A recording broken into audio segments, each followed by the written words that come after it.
All right, so we're on to Slasher Lesson 8. And again, this is going to be a short lesson, more like what all the other lessons should have been like. But like I said, because I was doing it, I was trying to put everything into it the first time through, all the lessons wound up getting really freaking long.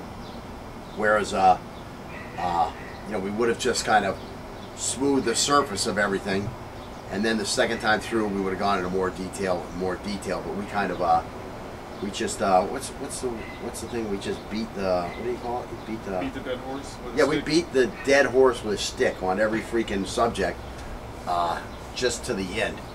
And that was to Scotty's benefit, and also to my benefit, because I got to work on a lot of stuff that I wouldn't have worked on.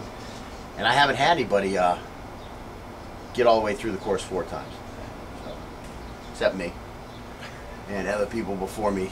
And so anyways, let's see. I just want to talk about something I saw on the news before we get started here. So again, with Slasher Lesson 8, we're going to be looking at the Chinese grip, and we're going to be looking at knife fighting. Let me just, before I get onto the sidebar, let me finish the introduction.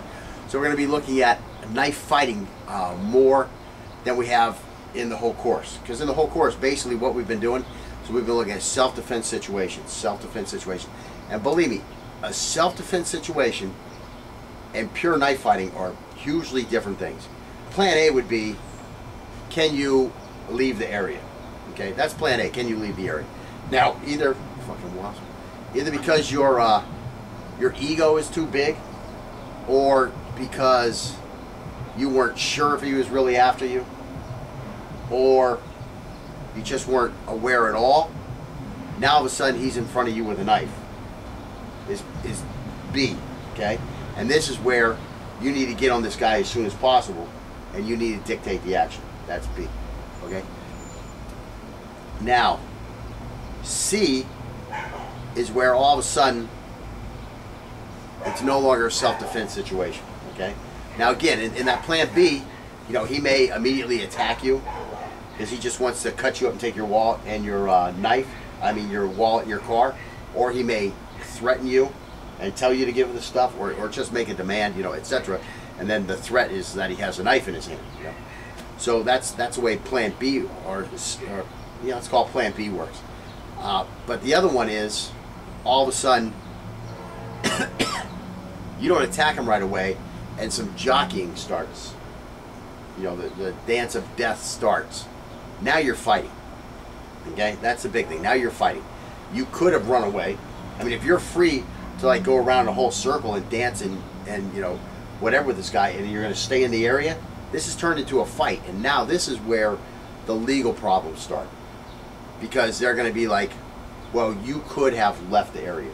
Okay, there's a thing out there called, some people believe there's a thing out there, what it's called is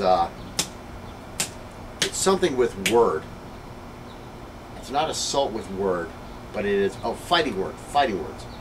Some people believe that there is like a fighting word law out there. There is no fighting word law out there. Now, back in the old days, there was. So in other words, I walk into the bar, you're sitting there having a beer, and I walk up and I call you a horse thief in front of everybody in the bar. You know how it works, right? Yeah, you see it in the movies. That's you know. right. So in the old days, messing with somebody's honor like that was something where you could shoot them. Yeah. Now, what would usually happen is you would challenge them, to a fight outside, and then you'd have the shootout. And in the older days, they would have, what was it, a duel? A duel. You'd have dueling pistols. 10 paces. Yeah. So you might be in an argument with somebody, and all of a sudden now you're getting challenged to a duel, and you have to go out because of your honor. Yeah. Right? You have to go out and you have to go at 10 paces. Okay? Nowadays that would be a fight, and there's another rule. There's even another word for that where it's like a. It's like premeditated, but I'm not saying the right word. It would be a premeditated fight, and you 100% are going to fucking jail. We're going to look at some fighting stuff, and again, can a fight occur from a self-defense situation? Yeah, I mean it's very situation specific. I mean, so you're at your car. The guy says, give me, you're putting your keys in your car, and all of a sudden somebody behind you is saying, give me your wallet and your keys. And you turn around, and here's a guy with a knife pointing at you, or gun, or whatever. And so now you have to defend yourself. So you go, boom, into plan B, and you immediately, cone on this guy, push him out of the way, knock him in the head, and now what's your responsibility? So now you pull your knife out because you got space, and now all of a sudden, this thing could turn into a fight. Right. Now what should happen is you should back away from the situation, tell him stay the fuck back, and go call police, okay? Now it all depends on his level of aggression at that point. I mean, he's probably going to calm down pretty quickly because, again, all he wanted was your wallet and a freaking set of car keys for the car.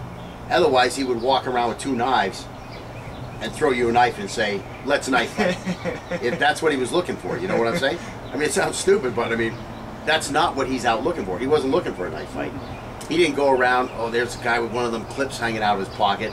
Let me go call him an asshole, and see if I can stir him up. I mean, that's not what happened here. So this guy probably wants to go away. So now, would that be a knife fight situation? No, that wouldn't be a knife fight situation. I mean, you might want to stand your ground and tell him, now get the F out of here, or you're going to have a problem if you continue to threaten me. And then all of a sudden he comes at you. That could turn into a knife situation. Another thing is you're in a closed area and he's between you and the door. Yeah. That could turn into a knife fight situation, although that is more of a self-defense situation. Right. But again, let's say, our little thing happens and this guy just keeps coming at you with a knife, Now all of a sudden he's got you boxed in somewhere for some reason. You let yourself get boxed in. And now, a dance of the death starts again. That's where a knife fight could occur. Even in a bar, you're in the back of the bar and this guy's in an area here in front of you, and you want to get out, and he's challenging you for some reason about you looked at his girlfriend, and he's got his knife out, and he's moving like this, and now now all of a sudden you have to start moving, and boom, you're in a knife fight, and that would be a self-defense situation. Of course, you'd want to use a lot of weapons of opportunity at that point. Chairs, beer bottles, splash the stuff in his face. There's lots of other things you could do besides having to go in there with the knife. And again, how bad you want a knife fight is going to depend a lot on your skill level. You know what I'm saying? But again, you have to be careful because of, especially where you're at, because of legal ramifications. I mean, in most of these situations, the floor to stand your ground is going to protect you. Yeah. But it's still going to be dicey depending on the prosecutor. And usually in those cases, the prosecutor's not really out to bust your balls. When the situation is obvious, this guy is by your car, okay? His car is nowhere in the area, or he doesn't have a car. Right. He's got a rap sheet.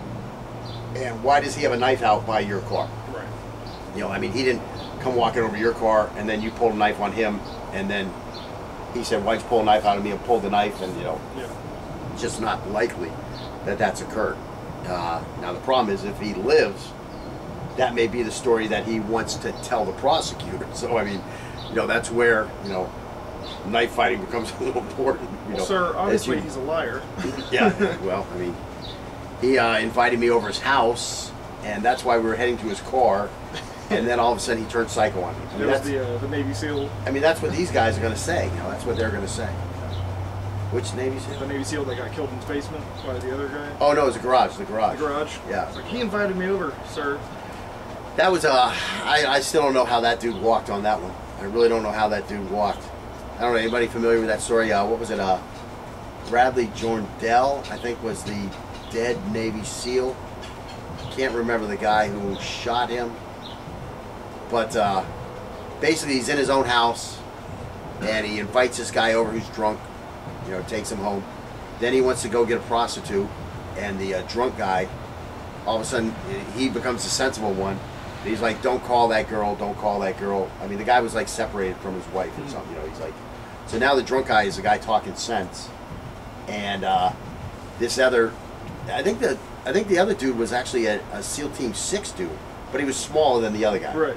The regular SEAL guy was huge, right? So anyways, fights, words start, and the big Navy SEAL gets thrown out of the house. I mean, first thing you would do is you'd get on the phone and you'd call his unit and you'd say, send somebody down here to get this fucking idiot out of my house. Yeah. He's getting out of hand. I mean, that's the first thing you would do. But this guy instead just throws him out on the streets, you know? I mean, that's, in the Marine Corps, that's the way we would have done it. You would have got somebody else to come down and take this guy away. But anyways, maybe I fantasize of the honor of Marines too much. So anyways, this guy throws this guy out. Well, now the guy starts kicking on the door and wants to come back in. And I can't remember exactly if he kicks the door down or if the guy winds up letting him back in. But now he's back in the house, and now he wants to kick the Navy 6, I mean the SEAL Team 6 guy's ass.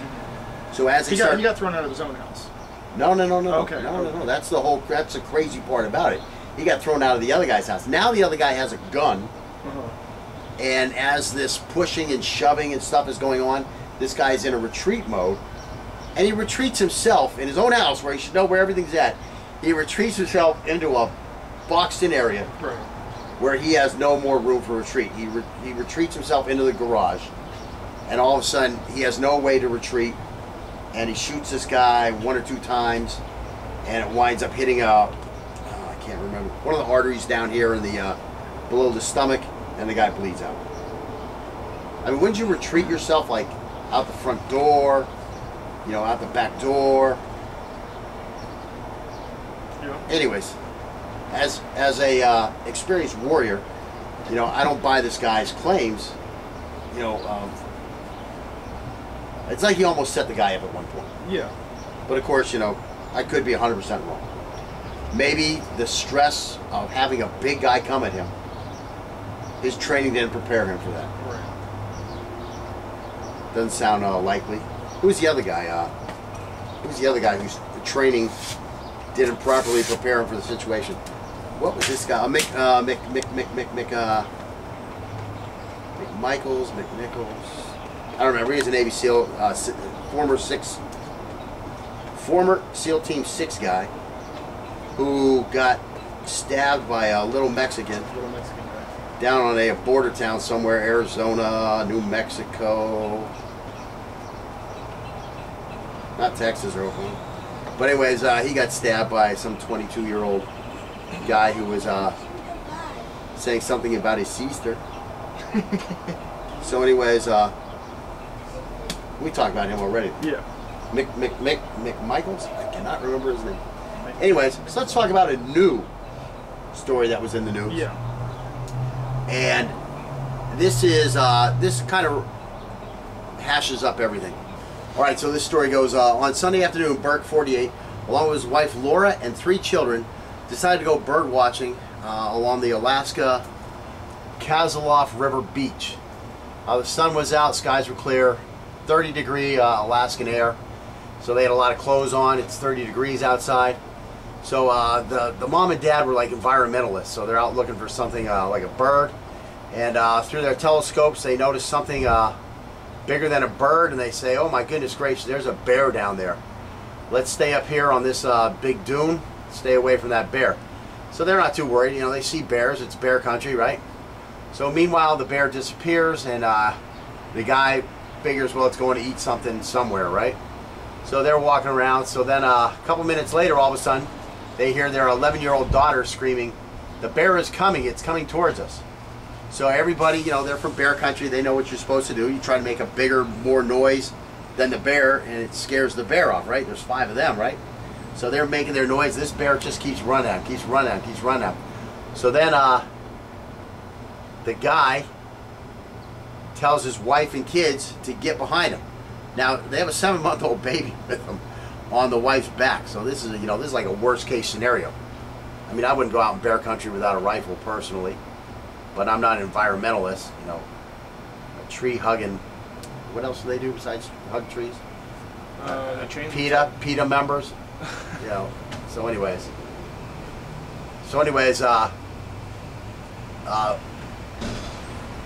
so the bear first comes at the husband, and the kids want to run, but the mom's, you know, saying stick together because the dad had told them stick together because he's thought, you know, they're in bear country.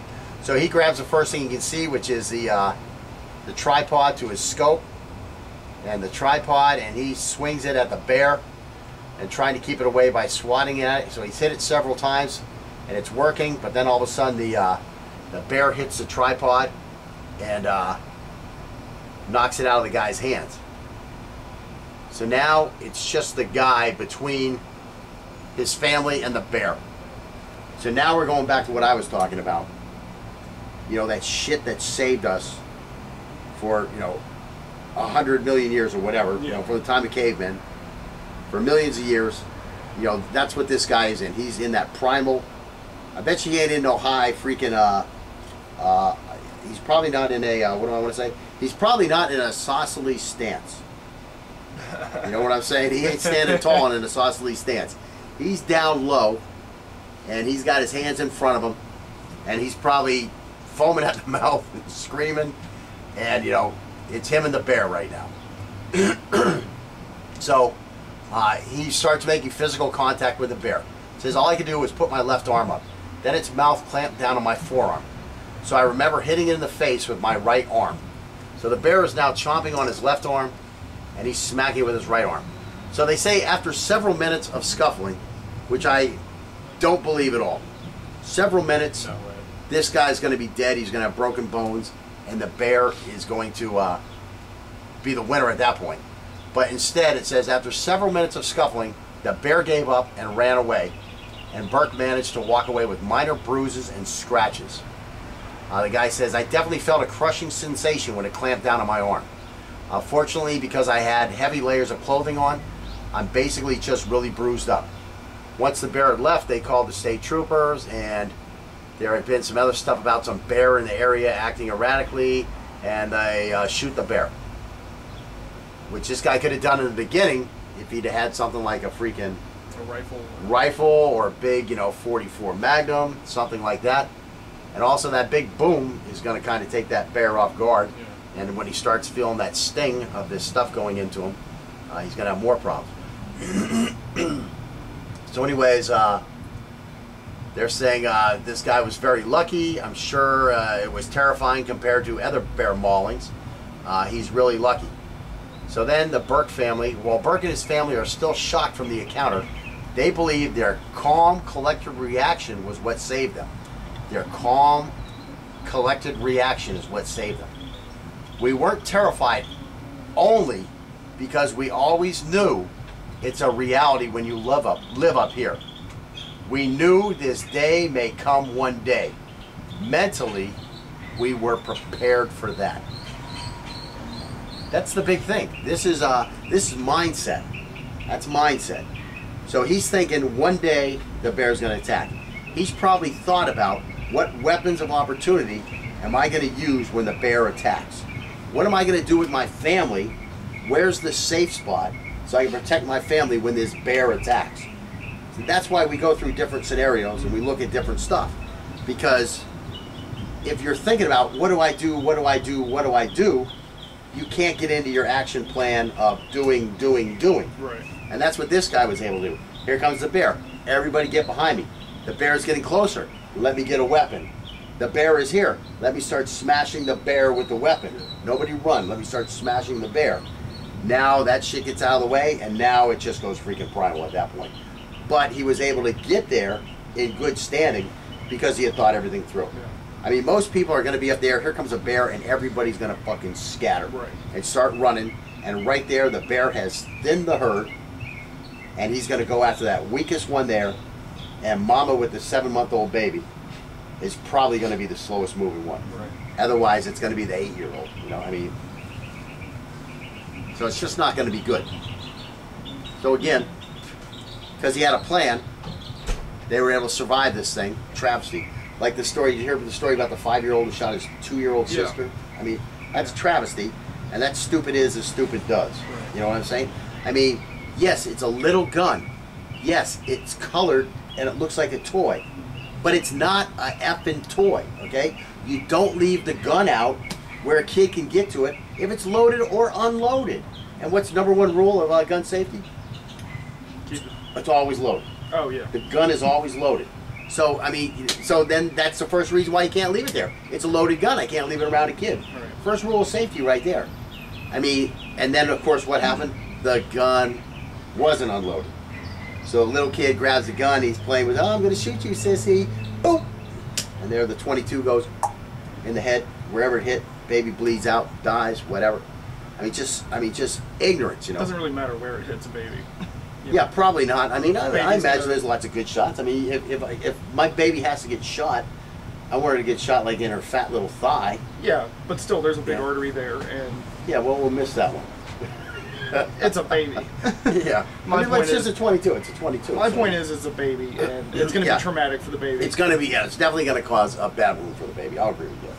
But anyways, so, yeah, I mean, it's just, some of the stuff that you read in the news, it's preposterously stupid. Yeah. Like these 3 friends of the Boston bomber. You know, they're going to go to his place. Really? Really? You're going to go to his place and get the bag and the computer and go hide that shit? I mean, how stupid are you?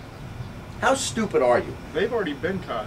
Like, That's the what I'm two saying. guys have already been caught. What are you trying to save Yeah, them from? yeah, exactly. I mean, there's video. Oh, now we're gonna go say we're gonna throw out the bag with the fireworks remains in there, and we're gonna throw out his computer. I mean, what do you think is gonna happen? I mean, the 2 of them. I can give credit to the 2 of them because they're from another country. Mm-hmm. So they can plead freaking ignorance on. I didn't realize that the freaking U.S.'s law, agencies were so good at tracking shit down. I mean, compared to other countries, I'm saying. I mean, a lot of people bitch about. I didn't know I was going to get caught. Yeah, That's yeah. why it's okay. Well, they just don't realize the powers that be. I mean, that type of stuff. I mean, we do have very effective law enforcement, etc., compared to other countries. Yeah. You know what I'm saying? I mean, you get killed in the Philippines, and if the guy had any sense whatsoever, he probably ain't going to get caught. Right. You know what I'm saying? If he wants to just kill you, let's say assassinate you. You get assassinated here in the United States by somebody, and there's a camera somewhere, there's people somewhere. Right. Something. I mean, with the forensics that we have, it's hard to get away with a murder, especially nowadays. Compared to other countries where it would still be relatively displaced. I mean, killed 3 people, one of them a kid, injured 260 others. Yeah. Many of them having their legs freaking amputated. Oh, well, I still want to help this guy. This Yeah. guy's all right. He's my friend. Obviously. It's time to pick new friends, as I often tell people. It's time to pick new friends. Even in that book, whatchamacallit, that book that I was talking about yesterday, that's one of the things they say in several places. If this is your buddy, it's time to pick new friends. They talk about Mr. No Shirt at the sporting events. Right. The fan out there, Mr. No Shirt, is always a problem. So, anyways. It's not just in the parking garage at 0 dark 30 when somebody's following you towards your car. It's everywhere in life, It's like I'm at the, where was I at the other day? Me and my wife are eating, and we stop at, where did we eat at? At Arby's. I want to have that Arby's roast beef sandwich, right? So anyways, that whole King Hawaiian, the advertising. So I got to try one of them out. I'm a fat shit, Something new comes out, I want to try it. So anyways, my wife sits down, and I'm like, "Hon, what are you doing sitting over there?" She's against the wall. She wants me to sit with my back to the freaking Not gonna happen. front door of the counter. Like, what are you doing? When that guy walks in the store, I'm gonna have a chance to do something. Yeah. It was good when I watch. I just watch all these news shit. I love Yahoo with all the news. I mean, it's got 85 freaking things like the headlines you can go through, and I'll open a new window, open a new window, open a new window, and then I go through and I read them all, and then I finally get to my email. But anyway, so another one was McDonald's is getting robbed. Again? So late, just anyways. Again, he says so. Another McDonald's is getting robbed. Maybe I should have said it that way. Another McDonald's is getting robbed again. So anyways, a guy comes walking in. He's got the ski mask on. He's doing the right thing. He's got the ski mask with the holes here like this. He comes in with a huge backpack and a small rifle. And he's one-handing the rifle like this. And I didn't even see where his fingers were on the trigger. Yeah. But still, a guy comes walking in with a mask and a rifle. You have to respect this guy, somewhat. Okay. I mean, especially if you're a normal person. Yeah. I mean, if you see that his hand's not on the trigger or close to the trigger housing, area, I mean, you might jump the guy right then. Mm-hmm. But because he had a little bit of space when he came in, nobody was around him. These 2 guys at the counter, they back off this way. The guy at the counter is, backing away into the freaking, the shake machine back here. Mm-hmm. And this guy is, give me the money, give me the money, give me the money. So now the guy opens the register, and our bad guy reaches in and pulls out the whole drawer. He sets the drawer down. He lifts up one of the things and throws some money in the bag with this hand, and then he's like, I need a hand to put the money in and hold the bag here. Right. So he sets down his rifle. He sets down the rifle, and he throws a couple more handful of money in. Then he decides, my bag is big enough, I'm just going to put the whole drawer in here. Yeah. So now he sets his bag on the ground. He picks up the drawer, and he like turns away from his rifle here, and he's like stuffing this in, so the guy over here jumps up and tackles him. Yeah. And everybody tackles him. And then the guy from McDonald's like grabs the rifle and comes around to help the other guys, and like lays the rifle down right by where they're having the fight. So you know, the first dude, he like breaks away, gets the rifle, you know, throws the rifle behind the counter, Yeah. and then they go back to fighting. I mean, this guy, you know, this guy obviously Works at McDonald's. well, no, the guy who picked up the rifle and brought it with him obviously works at McDonald's. But the other guy, who was the first guy to attack him, Yeah. this guy had to be a veteran or, you know, just some kind of ballsy tough guy. Yeah. I mean, you know, he didn't have to go do it. He could have just sat there and been like, it's not my fucking money. Right. You know, maybe he was thinking, shit, now it's going to be a crime scene. I'm not going to be able to get my freaking Big Mac. You know, this motherfucker pissing me off. I'm going to go get this guy, you know. So anyways, he was kind of nice to him. I would have hit him with a tie kick in the head. Yeah. Knocked him right out. Smash his face on the counter. And then smashed his face on the ground. I wasn't sure he was knocked out. Some kind of a trip and then Yeah, the yeah. counter. So anyways, it's happening all the time, you know. It just doesn't happen for us. I mean, when they come attack me, they run away, the fucking bastards. Yeah, I'm gonna start going. I'm gonna not use the drive-thru anymore and just start going into fast food places. I mean that's going to increase your exposure. Yes, Yeah, yeah. yes. If that's what you want. That's what I But need. you know, the first thing you need, Concealed weapons permit. concealed weapons permit. $125. Gun shows this weekend. Okay. Boom, you're done. All right. In like 3 months, they got it mailed back to you. That's the other thing. It ain't like automatic. It takes time Yeah. to get it after you get it, let's say. So anyways.